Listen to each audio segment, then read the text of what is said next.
এবার যে খবরের দিকে নজর রাখবো, পাকিস্তানের পতাকা লাগিয়ে গ্রেফতার দুই। বনগাঁর গোপালনগরে পুলিশের জালে দুজন।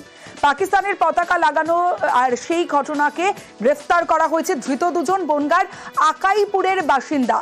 সরাসরি চলে যাব, আমার সঙ্গে আমার প্রতিনিধি রয়েছে অনিরুদ্ধ কীর্তনিয়া। অনিরুদ্ধ থেকে আরো বিস্তারিত জানবো। অনিরুদ্ধ, যে দুজনকে গ্রেফতার করা হয়েছে তাদের কি কোনো রাজনৈতিক পরিচয় রয়েছে? তাদের জেরা করে এখনো পর্যন্ত পুলিশের কাছে কি আপডেট? কেন পাকিস্তানের পতাকা তারা লাগিয়েছিলেন? দেখো তমশ্রী, উত্তর 24 পরগনার আকাইপুর স্টেশন সংলগ্ন একটি শৌচাগারে গতকাল রাতে পাকিস্তানের পতাকা লাগানো হয় বলে পুলিশের কাছে খবর আসে। গোপালনগর থানার পুলিশ সেই ঘটনার তদন্তে নেমে দুজনকে গ্রেপ্তার করে। দুই ব্যক্তির নাম চন্দন মালাকার এবং প্রজ্ঞাজিৎ মণ্ডল। এই দুই ব্যক্তিকে গ্রেপ্তার করে। ধৃতদের জিজ্ঞাসাবাদ করে পুলিশ জানতে পারে যে ধৃতরা একটা উদ্দেশ্য প্রণোদিতভাবে এই পতাকা লাগিয়েছিল। এবং আজ এই বিষয়ে বনগাঁ পুলিশ জেলার যিনি পুলিশ সুপার আছেন দীনেশ কুমার, তিনি সাংবাদিক সম্মেলন করে জানান যে এই দুই ব্যক্তি ভারত বিদ্বেষী স্লোগান লিখবার জন্য ওখানে উদ্যত হয়েছিল। তারা হিন্দুস্তান মুর্দাবাদ, পাকিস্তান জিন্দাবাদ এরকম কোনো স্লোগান লিখবার জন্যই তারা সচেষ্ট হয়েছিল এবং তারা সেই জিনিস স্বীকার করেছে পুলিশের কাছে। এই বিষয়ে দুই ব্যক্তিকে গ্রেপ্তার করে পরবর্তীতে আজ তাদেরকে বনগাঁ মহকুমা আদালতে পাঠানো হয়েছিল। পুলিশ তাদেরকে আরও জিজ্ঞাসাবাদের জন্য 7 দিনের পুলিশ হেফাজতের আবেদন জানালে বিচারক তাদেরকে জেল হেফাজতের নির্দেশ দিয়েছে। জেল হেফাজতের নির্দেশ দেয় এবং তারপরেই ইতিমধ্যে এই ঘটনায় রাজনৈতিক চাপানোতর সৃষ্টি হয়েছে। ধন্যবাদ অনিরুদ্ধ। আকাইপুর রেলওয়ে স্টেশনে কাছে ওখানে আমরা পাকিস্তানে যে জাতীয় ফ্ল্যাগ আছে ওটা আমরা ওখানে পেয়েছিলাম। বিভিন্ন ইন্টেলিজেন্সটা ইউজ করে আমরা যারা এটা লাগিয়েছিলেন ওদের আমরা খোঁজ পাই।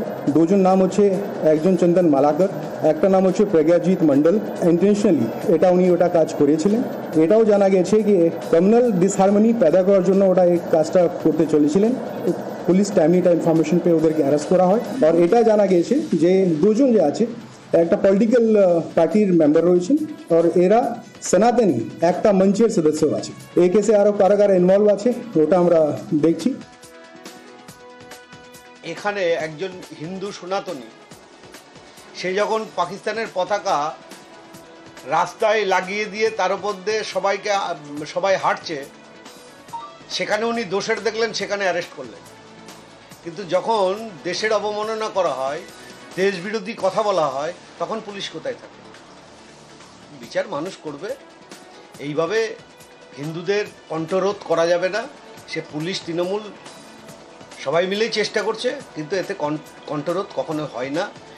একটা গলা চিপে ধরবে, হাজার মুখ দিয়ে কথা বেরোবে। খুনের রাজনীতি, রক্তের রাজনীতি বিজেপি করছে।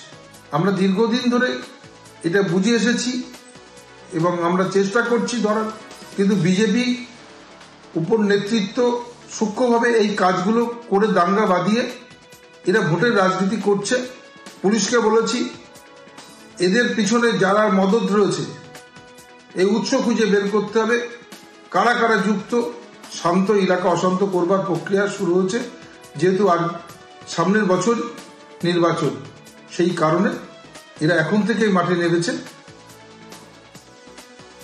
9 দিন পার, এখনো পর্যন্ত পাকিস্তানে বন্দী বাংলার জওয়ান পুনম কুমার সাউ। আর খালি হাতেই ফিরলেন পাকিস্তানে বন্দী বাংলার জওয়ানের স্ত্রী। সরাসরি চলে যাব, রানা রয়েছে আমার সঙ্গে, রানার সঙ্গে কথা বলবো। রানা, যে বিষয়টা জানতে চাইবো, এই যে বাংলার জওয়ানের স্ত্রী গেলেন এবং তার পরিবার গেল পাঠানকোট, কি জানানো হলো তাদের? তা এই পুনম কুমার সাউকে ফেরানোর জন্য কতটা কি ব্যবস্থা নেওয়া হচ্ছে? হ্যাঁ দেখো, মানে গত 23 তারিখে পাকিস্তান পাক রেঞ্জারদের হাতে কিন্তু বিএসএফ এর জওয়ান 24 নম্বর ব্যাটালিয়নে পুনম সাউ সে আটক হয়েছিল। এখন সে কিন্তু বন্দিদশায় রয়েছে পাকিস্তানে। বিভিন্ন সময় কিন্তু তার বাড়ি থেকে বিএসএফ এর তরফে কোনো যখন সদুত্তর হয়নি। 28 এপ্রিল পুনম সাউয়ের স্ত্রী রজনী সাউ বা 8 বছরের সন্তান ও পরিবারের 3 জন নিয়ে তারা কিন্তু পাঠানকোটের উদ্দেশ্যে রওনা দিয়েছিল। সেখানে কিন্তু তারা প্রায় 3 দিন কাটিয়ে তারা আজকে আবার পাঠানকোট থেকে তারা ফিরলেন। তারা পাঠানকোটের সেখানে যে হচ্ছে বিএসএফ এর দপ্তর, সেখানে সিওর সাথে কথা বলেন। পাশাপাশি আংরাতে, হিমাচল প্রদেশের আংরা, যেখানে বিএসএফ এর ওদের সদর দপ্তর, সেখানেও তারা কিন্তু কথা বলেছেন তার সিওর সাথে। চিফ এক্সিকিউটিভ অফিসারের সাথে। সেখান থেকে কিন্তু তাদের মানে তাকে একটাই বলা সে আলোচনা চলছে, বর্তমানে তাকে ফিরিয়ে আনার ব্যাপারে হবে। তবে এখনো পর্যন্ত কোনো সেই রকম আপডেট পাননি, অর্থাৎ খালি হাতেই ফিরতে হলো পাঠানকোট থেকে এই বাংলার জওয়ানের স্ত্রীকে। ধন্যবাদ রানা। স্যার দেখুন, আমি আগে গেছিলাম কাংড়া হেড অফিস, ওইখানকার সিও সাহেবের সাথে মিটিং হয়েছে। ওনারা বলছেন আমরা 100 থেকে 110% চেষ্টা করছি ওকে ছাড়ানো, আর নিশ্চয়ই ও আসবে, আপনি একটু আমাদেরকে সময় দিন। কেন কি সময় এর জন্য লাগছে যে ওই জম্মুতে একটা কেস হয়েছে যেটা আপনারা জানেন, সেইটা নিয়ে একটু ইস্যু হয়েছে। স্যাররা কিন্তু বলছেন 100 থেকে 110% আমাকে শিওর বলেছেন আপনি এক সপ্তাহের মধ্যে কিছু না কিছু একটা খবর পাবেন। না না, ওই ক্যাম্পাসেই ওদের একটা, যেরকম আমাদের ক্যাম্পাস সেরকম ওদের নিজের ক্যাম্পাসে ওনাকে রাখা হচ্ছে। ওকে কোনো টর্চারিং হচ্ছে না। স্যাররা বলছেন কি 110% আছি, ওনার বডিতে একটা খরচ আসবে না, উনি পুরো সেভ আছেন। দুয়ারে রিপোর্টার এবার যে খবরের দিকে নজর রাখবো, সীমান্তে আটক বাংলাদেশি, সীমান্তে অনুপ্রবেশকারীকে আটক করলো বিএসএফ জওয়ানরা। আর যে ছবি আপনাদের দেখাচ্ছি, সীমান্তে অনুপ্রবেশকারীকে আটক, জলপাইগুড়ি মানিকগঞ্জ সীমান্তে আটক বাংলাদেশি। সরাসরি চলে যাব, আমার সঙ্গে শান্তনু রয়েছে, আমার সঙ্গে শান্তনুর সঙ্গে কথা বলবো। শান্তনু, কি জানা যাচ্ছে এখনো পর্যন্ত? এই অনুপ্রবেশকারীকে আটক করা হয়েছে, কোথায় পালানোর ছক ছিল, কি কারণে সীমান্তে এসেছিলেন, কি জানা যাচ্ছে?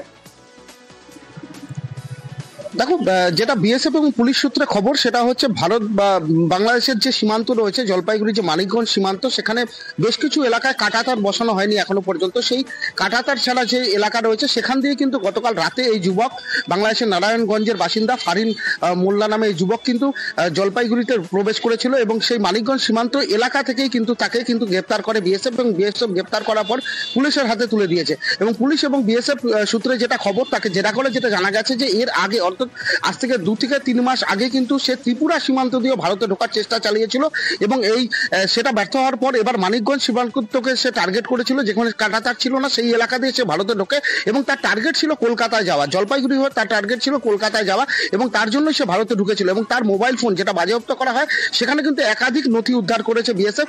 সেখানে দেখা যাচ্ছে যে ভারতের বিভিন্ন সীমান্ত চৌকি, যেগুলো বিএসএফ এর, সেই সীমান্ত চৌকির ছবি এবং বিভিন্ন অরক্ষিত সীমান্ত এবং যে সীমান্তে কাঁটাতার রয়েছে সেরকম সীমান্তেরও ছবি উদ্ধার করেছে বিএসএফ। সব মিলিয়ে কিন্তু এই যুবকের কলকাতায় কেন যেতে যাচ্ছিল এবং তার জন্য কেন জানতে চাইছে প্রশাসন। বেশ, ধন্যবাদ।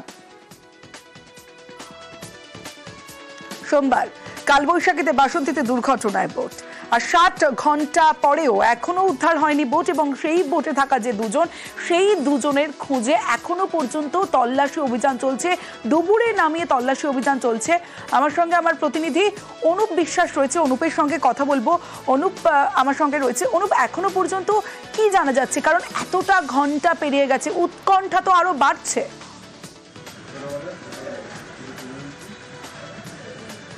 দেখো অবশ্যই প্রায় 70 ঘন্টা অতিক্রান্ত হয়ে গেছে এখনো পর্যন্ত। যে এই যে বাসন্তীর হোগল নদীতে যে একটি টুরিস্ট বোট হচ্ছে কালবৈশাখী ঝড়ে উল্টে গেছিল, সেই ঘটনায় দুজন কিন্তু নিখোঁজ রয়েছে। এবং শুধু দুজন নিখোঁজ নয়, সঙ্গে বোটটিও কিন্তু এখনো কিন্তু এই হোগল নদীতে রয়েছে এবং এমনই জানিয়েছে প্রশাসনের পক্ষ থেকে।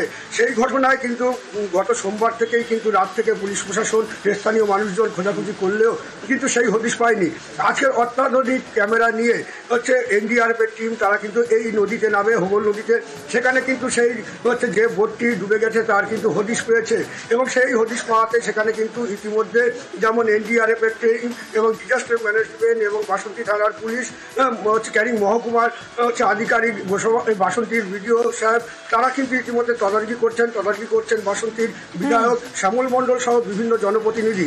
তবে যতটাই হচ্ছে সময় গড়াচ্ছে ততটাই কিন্তু উৎকণ্ঠায় রয়েছে পরিবার, কারণ এখনো পর্যন্ত এই প্রায় 70 ঘন্টা অতিক্রান্ত হয়ে গেছে, এখনো পর্যন্ত যেমন না বোটের খোঁজ পাওয়া গেছে, না যে নিখোঁজ দুজন তারও খোঁজ পাওয়া গেছে। তবে প্রশাসনের তরফ থেকে সব রকম ব্যবস্থা করা হচ্ছে তাদের খোঁজে।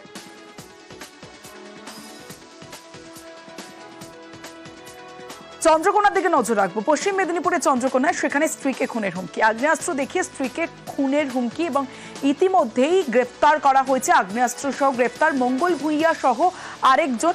সরাসরি চলে যাব, সুকান্ত রয়েছে আমার সঙ্গে, সুকান্তর সঙ্গে কথা বলবো। সুকান্ত, ঠিক কি অভিযোগ, কেনই বা খুন করতে গেলেন স্ত্রীকে স্বামী?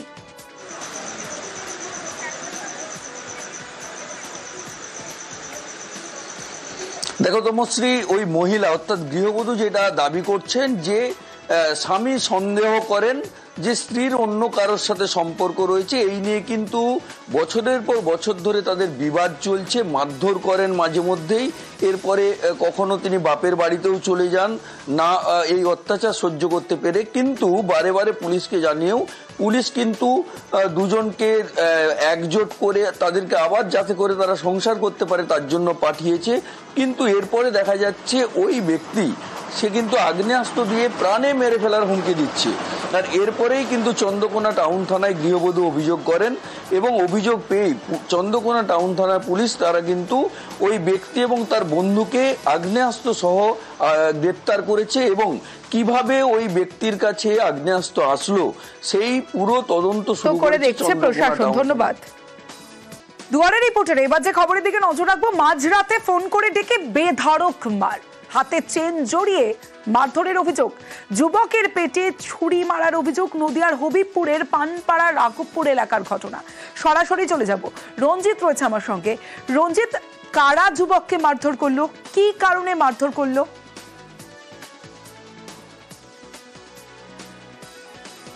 দেখো, বুধবার রাতের ঘটনা, নদিয়ার রানাঘাট থানার রাঘবপুর এলাকার হবিবপুর এলাকার ঘটনা, যেখানে অভিযোগ উঠছে যে সুমন বালা যে যুবককে রাত্রি 1টার সময় ফোন করে ডাকে স্থানীয় যুবক রাকেশ রায় এবং ডেকে নিয়ে তাকে সেখানে শিকল দিয়ে বেঁধে বেধড়ক মারধর করা হয়, এমনকি তাকে পেটে ছুরি মতো বসিয়ে দেওয়া হয়, এমনটাই অভিযোগ পরিবারের পক্ষ থেকে। এবং আক্রান্ত যুবকের একই অভিযোগ যে মূলত যেটা অভিযোগ করা হচ্ছে যে কয়েকদিন আগে আড্ডার আসরে সেখানে বসে বাঘ বিতরণ এবং কথা কাটাকাটি হয়, তারই জেরে তাকে ঘটনা ঘটেছে বলে পরিবার সূত্রে দাবি করা হচ্ছে। ইতিমধ্যেই অভিযোগ পেয়ে রানাঘাট থানার পুলিশ অভিযুক্ত যুবককে গ্রেপ্তার করেছে। তবে যার বিরুদ্ধে অভিযোগ তার শুধুমাত্র এই ঘটনা নয়, একাধিক অভিযোগ তার বিরুদ্ধে এর আগেও রয়েছে এবং আক্রান্ত যুবক জখম যুবক এই মুহূর্তে রানাঘাট মহকুমা হাসপাতালে চিকিৎসাধীন অবস্থায় রয়েছে। তবে পুলিশ তদন্ত করে দেখছে শুধুমাত্র আড্ডার আসরে বাঘ বিতরণটা থেকে ঘটনা নাকি অন্য কোনো ঘটনার পেছনে লুকিয়ে রয়েছে, সবটাই তদন্ত করে দেখছে রানাঘাট থানার পুলিশ। বেশ,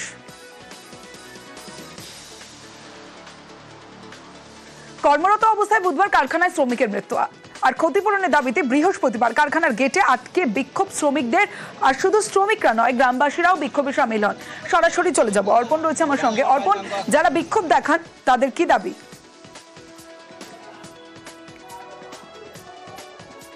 দেখো, ইতিমধ্যে কারখানার গেটের সামনে যারা বিক্ষোভ দেখাতে থাকে তাদের একটাই দাবি যে ক্ষতিপূরণ দিতে এবং যে নির্মীয়মান যে কারখানাটি তৈরি হচ্ছিল কাকসার মাধ্যমে সেখানে কিন্তু নিরাপত্তার প্রশ্ন তুলছে শ্রমিকরা এবং গ্রামের মানুষ। কারণ বুধবার এই শ্রমিকের মৃত্যু হয়, কারণ এই কারখানার যে টিনের শেড সেই টিনের শেড তৈরি করতে গিয়েই দুর্ঘটনায় মৃত্যু হয় বলে এমনটাই জানা যাচ্ছে। এরপরেই কিন্তু এলাকার মানুষ এবং যারা রয়েছেন স্থানীয় এবং তার সাথে সাথে কর্মরত ছিলেন যে সমস্ত শ্রমিক, তাদের যেটা দাবি, তারা যেটা দাবি তুলেছেন কারখানার কর্তৃপক্ষের কাছে যে অবিলম্বে কিন্তু তাদেরকে ক্ষতিপূরণ দিতে হবে, তার নচেত ছাড়া বৃহত্তর আন্দোলনে যাবেন।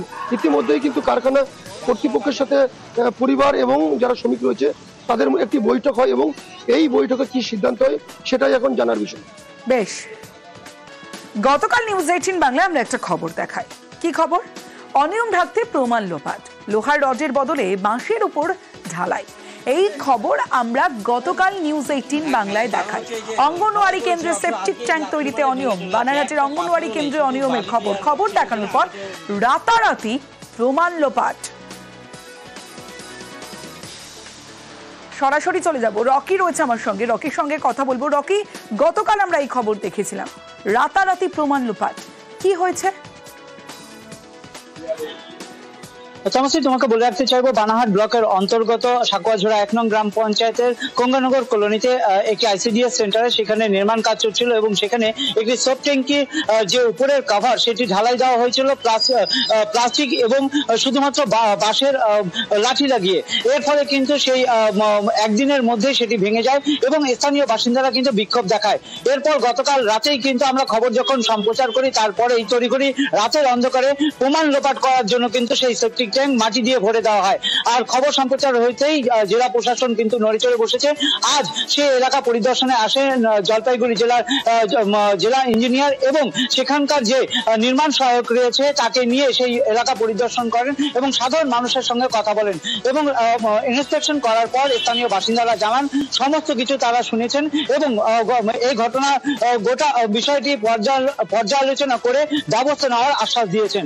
এরপর দেখা বিষয় যে এই ঘটনার সঙ্গে যারা জড়িত তাদের বিরুদ্ধে কি ব্যবস্থা নেওয়া হয় প্রশাসনের তরফ থেকে।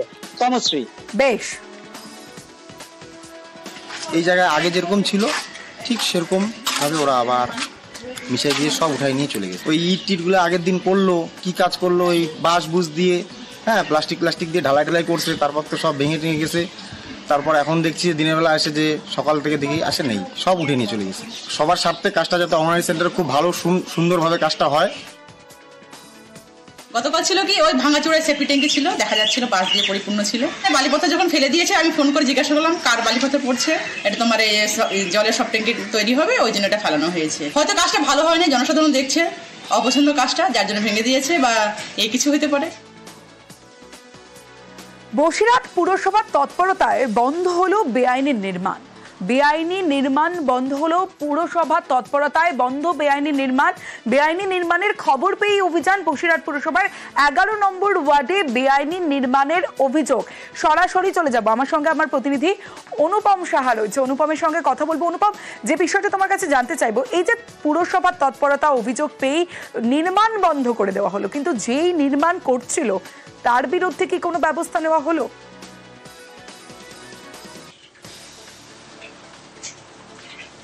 দেখো, এখনো তার বিরুদ্ধে কোন রকম ব্যবস্থা নেওয়া হয়নি, কিন্তু কাজ বন্ধ করে দেওয়া হয়েছে এবং পৌরসভার পক্ষ থেকে যে এই নির্মাণ করছিল তাকে চিঠি দেওয়া হয়েছে যে সে কেন এই অবৈধ নির্মাণ করছিল, তার কারণ তার দুই পাশে যে আইনগতভাবে যেভাবে তার বিল্ডিং করা উচিত সেই আইন তিনি মানছিল না এবং পৌরসভার পক্ষ থেকে কোন রকম যে ইঞ্জিনিয়ারিং যে পাস করতে হয়, যে প্ল্যান পাস করতে হয়, সেই প্ল্যানও কোন রকম পাস করেনি।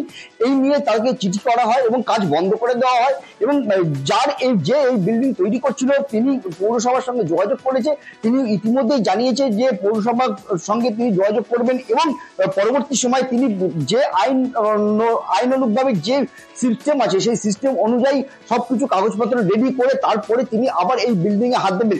যদিও এলাকার মানুষ যে এখানে বিল্ডিং তৈরি হচ্ছিল সেই তার আশেপাশে যারা রয়েছে তাদের কিন্তু অভিযোগ যেখানে বাড়িটা হচ্ছে সেই বাড়ির বা পাশের থেকে যে 2.5 ফুট বা 3 ফুট ছেড়ে বাড়ি করার যেটা নিয়ম, সেই নিয়মের কোন রকম ধার ছিল না। একদম গা জোয়ারি করে তারা অনেকবার বারণ করার সত্ত্বেও তিনি গা জোয়ারি করে এই রাতারাতি বিল্ডিং তুলেছিল বলেই কিন্তু এলাকার মানুষ অভিযোগ করছে এবং পৌরসভার পক্ষ থেকে ভাইস চেয়ারম্যান সুবীর সরকার তিনি কিন্তু রাতারাতি গিয়ে সেই অবৈধ নির্মাণ বন্ধ করেন এবং এমনটাই বলেন যদি দ্বিতীয়বার আবার যদি এই নির্মাণ যদি তিনি করতে যান তাহলে কিন্তু যারা নির্মাণ করবেন তাদেরকে পুলিশের হাতে কিন্তু তাদেরকে তুলে দেওয়া হবে, এমনটাই কিন্তু বার্তা দিয়ে আসেন পৌরসভার ভাইস চেয়ারম্যান।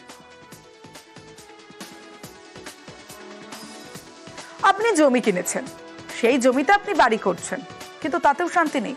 সেই জমি কিনে বাড়ি করেই পড়তে হলো বিপাকে। টিনের বাড়ি ভেঙে গুঁড়িয়ে দিল দুষ্কৃতীরা। যে ছবি আপনারা দেখছেন চোপড়ার ছবি, চোপড়া থানার দাসপাড়ার ঘটনায় রীতিমতো চঞ্চল মোদক রয়েছে আমার সঙ্গে। চঞ্চলের সঙ্গে কথা বলবো। চঞ্চল, জমি কিনেছি আমি, ধরে নাও আমি জমি কিনেছি, আমার টাকায় কিনেছি, সেই জমিতে আমি বাড়ি করছি, তারপরেও বিপাকে পড়তে হলো, এইভাবে ভেঙে গুঁড়িয়ে দেওয়া হলো। কি কারণ, কারা করলো?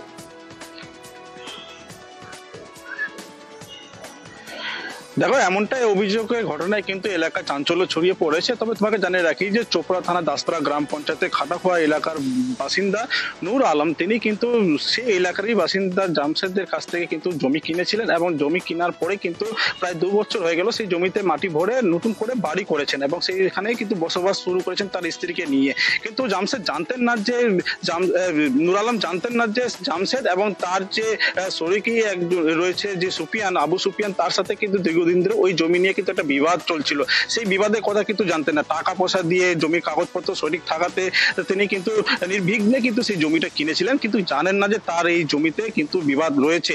এরপরে গতকাল রাতে যেটা দেখা গেছে যে নূর আলম এবং তার স্ত্রী কিন্তু সেখানে ঘুমিয়েছিলেন, হঠাৎ কিছু দুষ্কৃত তার বাড়িতে কিন্তু হামলা ছিল এবং ভাঙচুর এমন ভাবে চালিয়েছে যে তাতে পুড়িয়ে দেওয়া হয়েছে বাড়ি ঘর, এবং কোন রকমের স্বামী স্ত্রী তারা প্রাণে বেঁচেছে। তবে নূর আলমের যে অভিযোগ যে এই জমি বিবাদে কেন্দ্র করে কিন্তু এই ঘটনা, এবং এই ঘটনা নিয়ে কিন্তু পুলিশের দ্বারস্থ হয়েছেন এবং প্রশাসনের কাছে আবেদন জানিয়েছেন যারা এই ঘটনার সাথে জড়িত রয়েছে তাদের যাতে দৃষ্টান্তমূলক শাস্তি দেওয়া হোক। এক গোটা ঘটনা নিয়ে কিন্তু এলাকায় একটা নিন্দার ঝড় উঠেছে।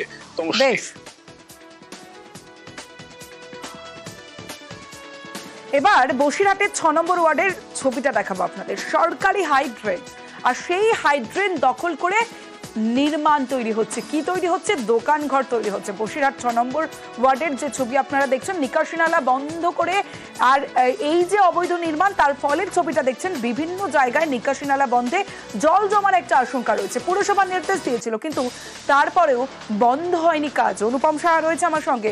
অনুপম, এই যে সরকারি হাইড্রেন দখল করে দোকান, পুরসভা বারণ করেছে, তারপরেও কেউ কর্ণপাত করেনি।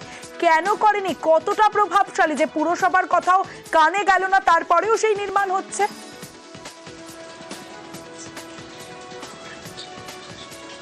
হ্যাঁ দেখো, এখানে সব থেকে বড় প্রশ্ন এই যে 6 নম্বর ওয়ার্ডের একদম যে বিডিও অফিস রয়েছে, সেই বিডিও অফিসের পাঁচিল লাগোয়া যে সরকারি যে হাইড্রেন রয়েছে, সেই হাইড্রেনের ওপরে একদম যে হাইড্রেন বন্ধ করে বলা যেতে পারে প্রায় একাধিক দোকান, একটা দোকান না একাধিক দোকান, একদম পাকা দোকান তৈরি করেছে।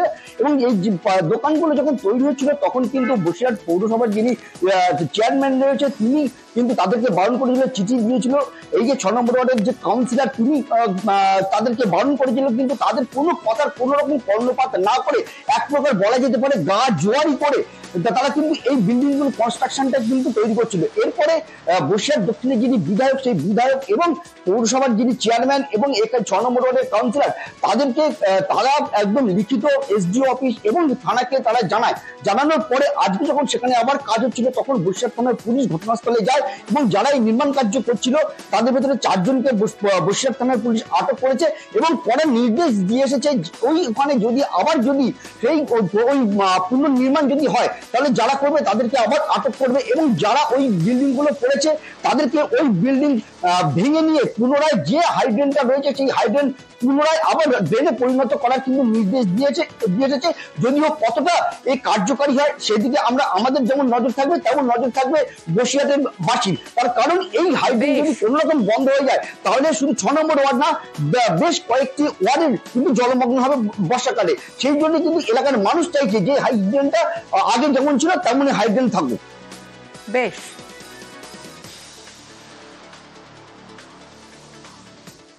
বারবার বালি পাচারের খবর, ধরপাকড় এবং গাড়ি বাজেয়াপ্ত, এই খবর দেখেছেন। এবার বালি পাচার হচ্ছে কোন গাড়িতে জানেন? নকল নম্বর প্লেট ব্যবহার করে বালি পাচার হচ্ছে। বালি পাচারের অভিযোগে ধৃত ডাম্পার চালক। ঝাড়গ্রামের যুগডিহা নাকাপোস্ত এলাকায় বালি পাচার অভিযান পুলিশের, আর তাতেই সামনে এলো এই খবর। সরাসরি চলে যাব, প্রতিনিধি রয়েছে আমার সঙ্গে, কথা বলবো। রাজু রয়েছে। রাজু, এতদিন আমরা বিভিন্ন সময় বালি পাচারের খবর দেখেছি, ডাম্পার বাজেয়াপ্ত করা হয়েছে, একাধিক জনকে গ্রেফতার করা হয়েছে, ডাম্পার চালককে গ্রেফতার করা হয়েছে। এখন তো আরো একটা দুর্নীতি, যে গাড়ি ব্যবহার করা হচ্ছে সেই নম্বর প্লেটও ভুয়ো। রাজু,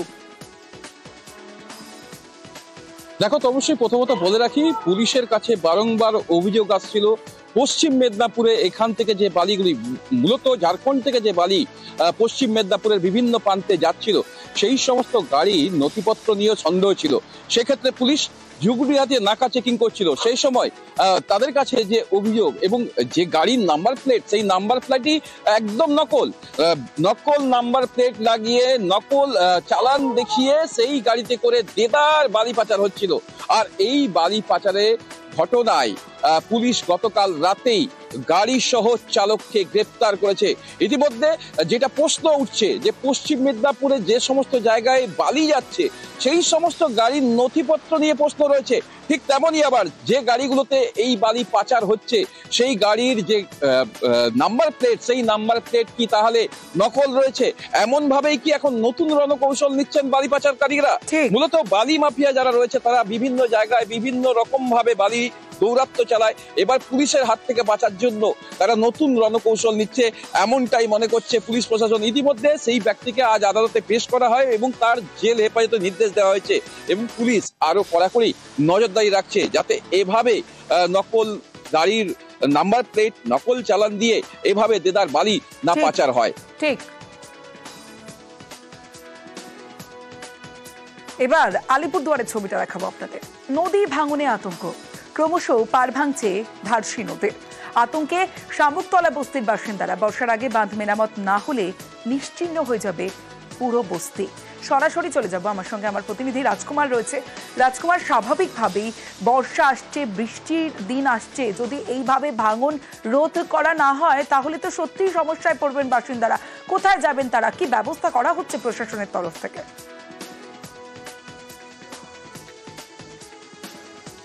তাকে তো অবশ্যই বলে রাখি, ইতিমধ্যেই কিন্তু আমরা আজকে দুপুর থেকে যখন এই খবর দেখাচ্ছি তারপরেই কিন্তু নড়ে চড়ে বসেছে প্রশাসন। এবং যেটা আমরা খবর পেয়েছি, খোদ যে সেচ মন্ত্রী এখানে আলিপুরদুয়ার জেলার যে এক্সিকিউটিভ ইঞ্জিনিয়ার আছেন তাকে ফোন করেছেন আমাদের খবর দেখার পর। ইতিমধ্যেই বিষয়টি নিয়ে তোড়জোড় শুরু হয়েছে এবং প্রশাসন থেকে সিদ্ধান্ত নেওয়া হয়েছে যে তারা আবার ওই এলাকা সার্ভে করে কি কাজ করা যায় সেটা দেখবেন। বর্ষার আগেই এই কাজ করা সম্ভব কিনা সেটাও তারা খতিয়ে দেখবেন। তমশ্রী, বেশ।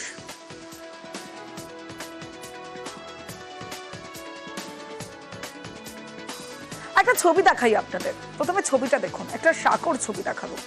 সাঁকোর ছবিটা প্রথমে আপনারা দেখুন। দেখুন এই যে সাঁকো, খানাকুলের দুই নদীর মাঝে সাঁকো, কতটা নড়বড়ে সাঁকোটা দেখলে, ছবিটা দেখলেই স্পষ্ট। আর বিপজ্জনক এই সাঁকো পেরিয়েই রোজ যাতায়াত করেন শয়ে শয়ে মানুষ। মুডেশ্বরী রূপনারায়ণের মাঝে এই বাঁশের সাঁকো। প্রথমে অভিযোগটা শোনাবো, কি বলছেন তারা। আমরা হাওড়া জেলায় বাস করি, আমাদের হুগলিতে বাজার দোকান সবকিছু, আমাদের নদী এই মাসের সাঁকো পার হয়ে যাতায়াতের খুব সমস্যা। পাকার ব্রিজ হলে কি হবে বলুন তো? এখান থেকে কলকাতা যেতে খুব শর্ট টাইমে কলকাতা চলে যাওয়া যাবে। কোনো রুগীকে মনে করে এক্ষুনি খুলে নেবে, শর্ট করে চলে যাওয়া যাবে। হ্যাঁ, সময়ের জন্য এপারে ছেলে মেয়েদের স্কুলে যায় আর যায়, এখানে যেতে পারে না ঠিকভাবে, মানে সময় লেট হয়ে যায়। এটা তো ভেঙে যায় পুরো, তখন যাতায়াতের খুব অসুবিধা হয়, তখন তো খেয়ে দিয়ে যাওয়া আসা হয়। এটা যদি পাকা হয়ে যায় তাহলে সুবিধা হবে, বাচ্চা কাচ্চা নিয়ে বয়স্করা যায় তাদেরও অসুবিধা। শুভদীপ রয়েছে আমার সঙ্গে, শুভদীপের সঙ্গে কথা বলবো। শুভদীপ, সত্যি তো এই যে যা দাবি তারা করছেন, এই সাঁকো দিয়ে স্কুলের বাচ্চারা যাচ্ছে, সাধারণ মানুষ যাচ্ছেন, যে কোনো সময় বড় দুর্ঘটনা ঘটতে পারে। তারা কি প্রশাসনকে জানিয়েছেন? কেন এখনো পর্যন্ত একটা পাকা সেতুর ব্যবস্থা করে দেওয়া যাচ্ছে না? দেখো, এই দাবি কিন্তু আজকের নয়, বাম আমল থেকে কিন্তু খানাকুলের যে মারোখানা পঞ্চায়েতের পানশিউলি বাজার এবং বাঁশের সাঁকো পেরোলেই হাওড়ার উত্তর ভাটোরা, এই দাবি বাম আমল থেকেই হয়ে আসছে। কিন্তু বারবার ভোটের সময় এই প্রতিশ্রুতি মেলে বলে স্থানীয় বাসিন্দাদের যেটা অভিযোগ, কিন্তু এখনো পর্যন্ত সেতু তৈরির কোনো উদ্যোগ প্রশাসনের তরফ থেকে কিন্তু নেওয়া হয়নি আজও পর্যন্ত। এর ফলে সাধারণ মানুষকে ঝুঁকি নিয়ে প্রত্যেক দিন এই যে পানশিউলি বাজারে বাজার দোকান সহ বাচ্চারা যে স্কুল আছে কিন্তু ওই বাসের সাঁকো পেরিয়ে আসতে হয়। বর্ষাকালে যাতায়াতের দুর্ভোগটা কিন্তু আরো বাড়ে, কারণ জলের তোড়ে যেহেতু এই বাসের সাঁকোটি মুন্ডেশ্বরী এবং রূপনারায়ণ দুই নদীর মিলনস্থলের উপর অবস্থিত। বর্ষাকালে জলের তোড়ে কিন্তু এই বাসের সাঁকো ভেঙে যায়। সেই সময় যাতায়াতের প্রধান ভরসা কিন্তু নৌকো, এবং নৌকোতেও ঝুঁকি নিয়ে যাতায়াত করতে হয়। তাই এখানকার মানুষের দাবি, যদি পাকা সেতু তৈরি হয় তাহলে হাওড়া এবং হুগলি দুই জেলার মানুষেরই কিন্তু উপকার হবে। যদিও এ ব্যাপারে সাংসদ, আরামবাগের যিনি সাংসদ মিতালি বাগ, তিনি জানিয়েছেন যে দ্রুত এই সেতু তৈরির ব্যাপারে উদ্যোগ নেওয়া হবে। এ ব্যাপারে তিনি সাংসদেও নিয়ে দাবি জানাবেন, এইটুকুই তিনি। বেশ, কি উদ্যোগ নেওয়া হয় আমরা খবর দেখালাম, প্রশাসন কি উদ্যোগ নেয় অবশ্যই আমাদের নজর থাকবে। ইতিমধ্যে আমরা বেশ কয়েকটা ব্রিজের প্রপোজাল আমরা পাঠিয়েছি, তার মধ্যে কিন্তু পানশিউলি ওর প্রপোজালটাও রয়েছে, ওটা যদি হয় তো যদি খুব তাড়াতাড়ি আমরা করতে পারি তো সেটা সকল মানুষের উপকার হবে, শুধু খানাকুলবাসী বলে নয়, যে খানাকুল থেকে পানশিউলি হয়ে যে হাওড়া বা আমতা যাচ্ছে সেখানকার মানুষেরও যাতায়াতের ব্যবস্থাটা কিন্তু সুগম হবে বলে মনে করি। দুয়ারে রিপোর্টারে এবার যে খবরের দিকে নজর রাখবো, দিল্লিতে চুরি, আর সেই চোর ধরা পড়ল চলন্ত ট্রেনে পুরুলিয়ায়। গত 23 তারিখ দিল্লির কীর্তিনগর থানার একটি চুরির অভিযোগ জমা পড়ে। বাড়ি থেকে 11 লক্ষ টাকা গয়না, নগদ টাকা চুরি হয়, আর সেই চুরি হয় দিল্লিতে, আর চোর ধরা পড়ল পুরুলিয়ায়। সরাসরি চলে যাব, ইন্দ্রজিৎ রয়েছে আমার সঙ্গে। ইন্দ্রজিৎ, কিভাবে ধরা পড়ল চোর? দেখো, একেবারে দিল্লিতে যে চুরি হয়েছিল এবং সেই থানায় তখন তদন্তে নামে তখন সিসিটিভি ফুটেজে দেখা যায় যে একটি পুরনো অপরাধী এবং তার নাম এবং তার ছবি নিয়ে একেবারেই সব জায়গায় যোগাযোগ করা হয় এবং তার মোবাইল ট্র্যাক করে জানা যায় সে একটি ট্রেনে আনন্দ বিহার হলদিয়া এক্সপ্রেসে করে যাচ্ছে এবং তারপরেই পুরুলিয়া স্টেশনের সাথে যোগাযোগ করা হয় এবং রেল পুলিশ তৎপর হয়ে পুরুলিয়া স্টেশনে যায় এবং সেখানে ট্রেনে তাকে খোঁজ করে। যদিও সে বুঝতে পেরে একেবারে বাথরুমে লুকিয়ে যায়, তারপর একেবারে সিভিল ড্রেসে পুলিশ ধাওয়া করে তার পেছনে এবং তারপরেই ট্রেন ছেড়ে দিতেই সে বাথরুম থেকে বেরোতেই তাকে গ্রেপ্তার করা হয় এবং তাকে দিল্লি পুলিশ ট্রানজিট রিমান্ডে নিয়ে গেছে। এবং যেটা আমরা জানতে পেরেছি, যে চুরির ঘটনা ঘটেছিল, প্রায় 11 লক্ষ টাকার সোনার গয়না, 1,64,000 টাকা চুরি হয়েছিল, তালা ভেঙে চুরি করা হয়েছিল এবং পুরোটাই সিসিটিভি দেখে শনাক্ত করা হয় এবং সে পুরনো অপরাধী বলেই তাকে ধরতে পেরেছে এবং তাতে রেল পুলিশের একটি বড় একেবারে অবদান রয়েছে এই চোর ধরার পেছনে। এবং তার বাড়ি একেবারে হলদিয়ার একটি এলাকাতে তার বাড়ি বলে আমরা জানতে পেরেছি। সে পরিবারের সাথে আসছিল এবং তার কাছ থেকে বেশ কিছু টাকা উদ্ধার করে রেল পুলিশ। 23/4/2025 को कीर्तिनगर थाने में एक चोरी की एफआईआर हुई। पुलिस ने जब वहां के सीसीटीवी फुटेज वगैरह की चेकिंग की, उनको 2 संदिग्ध नजर आए और उनमें से एक संदिग्ध का नाम शेख साबिर सन ऑफ शेख जामिल था। जब पुलिस ने उसके मोबाइल को सर्विलांस पे लगाया तो पता लगा कि वो 29 तारीख सूताहाटा हल्दिया के लिए निकल चुका है। पुलिस ने पुरुलिया आरपीएफ थाना से संपर्क किया। जब यह ट्रेन पुरुलिया स्टेशन पहुंची तो आरपीएफ पूरे ट्रेन को घेरा और पकड़ लिया गया। দুয়ারে রিপোর্টারে এবার শালকুমারের দিকে নজর রাখতে হবে। জোর চাঞ্চল্য সেখানে, কেন জানেন? কারণ 2 বিঘা সুপারি বাগান, সেই বাগান নষ্ট হয়ে গিয়েছে। আর সেই নষ্টের অভিযোগ কেন? কারণ পারিবারিক শত্রুতায় বাগান নষ্ট। সরাসরি চলে যাব, রাজকুমার রয়েছে আমার সঙ্গে। রাজকুমার, এমন কি শত্রুতা যেখানে এইভাবে 2 বিঘা সুপারি বাগান নষ্ট করে দেওয়া হলো? এতে তো ক্ষতির আশঙ্কা প্রচুর।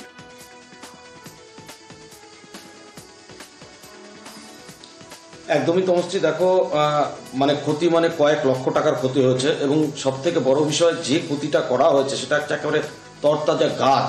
আমরা জানি যে গাছ মানেই হচ্ছে প্রাণ, যেখানে চারিদিকে পরিবেশ বাঁচানোর এখন তোড়জোড় চলে, সেখানে এভাবে গাছ কেটে ব্যক্তিগত শত্রুতা মেটানো বা পারিবারিক শত্রুতা মেটানো, এই ঘটনা কিন্তু খুবই চাঞ্চল্যের তৈরি করেছে শালকুমারের সুরিপাড়াতে। তবে যেটা জানা গিয়েছে তেমন কিছু কিন্তু শত্রুতা নয় তমশ্রী, সেটা হচ্ছে যে একটা পারিবারিক বিবাদ। সেই পারিবারিক বিবাদের জেরেই কিন্তু এই রকম শত্রুতা বলে আজ করছে ওই ক্ষতিগ্রস্ত পরিবার। বেশ, আমার সুপারি বাগান মোটা ধরে নাও 1.5-2 বিঘা হবে। সম্পূর্ণটাই শেষ। এইভাবে কাটে নাকি কেউ? কারা করে কি মনে করছেন? হ্যাঁ, আমি তো সন্দেহ করছি, আছে একজনই। পুলিশে কমপ্লেইন করবেন? পুলিশে কমপ্লেইন করা হচ্ছে, আজকে আসবে। আচ্ছা, মানে এই বিষয়ে আপনারা পুলিশে জানিয়েছেন? হ্যাঁ, জানাইছি। কতটা ক্ষতি হলো আপনার? ক্ষতি তো এটা তো বলা মুশকিল। কত টাকা খরচ হয়েছে এই সুপারি বাগান লাগাতে? এই 2-3 লাখ হবে। 2-3 লাখ হবে? হ্যাঁ, চাপান জল ঠল দেওয়া ঠোয়া ছোট থেকে বড় করছি অনেক কষ্ট করে আর কি। আশা করছি যে 2 বছর পরে আর কি ফলটা হয়ে যাবে। তো যেগুলো দাঁড়িয়ে আছে ওগুলো কাটছে খুপড়ি দিয়ে, এগুলো খুপড়ি দিয়ে কাটছে, যেগুলো পড়ে আছে। পুরো বাগানটাই নষ্ট করেছে? পুরো বাগানটাই নষ্ট। কত বিঘে জমিতে লাগিয়েছেন সুপারি? 2 বিঘা হবে।